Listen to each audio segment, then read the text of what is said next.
Hi, this is Kirsten, and I wanted to answer a really great kind of fun question for you today. And that question is, what or who inspired me to get into my fitness and sports routine? What or who inspired me to basically go on this athletic quest? And I wanted to answer that question, and it's quite simple. For years and years, ever since I was a little kid, I've always believed that there was so much more possible for people, that human beings, even as a kid, I felt like that for human beings there was just endless amount of possibilities.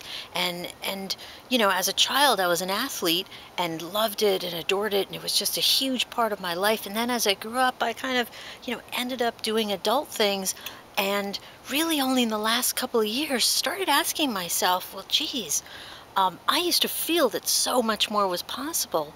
How can I get that back? And what happened was sort of serendipitous. It's like the Olympics rolled around, and when the Summer Olympics came, I was watching Dara Torres, the amazing women swimmer who in her 40s is winning medals at the Olympics, which was just unbelievable. And then she wrote that book, Age Has No Number. So that really Age is Just a Number.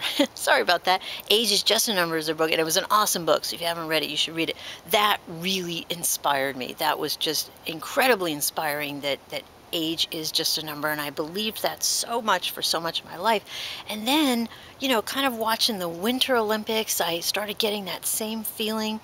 I started becoming attached to the older athletes, and figuring that, wow, they can still compete. And what if mind, body, and all of that stuff was totally in sync? Probably there was just no end to what the possibilities are. And then I saw Tom Watson, the golfer, in his, I think he had just turned 60, almost win, like by one stroke, almost win the British Open, which would have been unprecedented, unbelievable stuff. So really, those are some people, some athletes that inspired me. But ever since I was a child, I've always been inspired that there's no limits. So what I did was just kind of take it on in my life and say, look, this is the time for me in my life to prove to myself and to share with many others that there really is no limit to the amount of things that you can do. And athletics for mind and body was just the perfect way for me to do it. So that's my initial kind of big picture and initial inspiration that came to me to start this quest.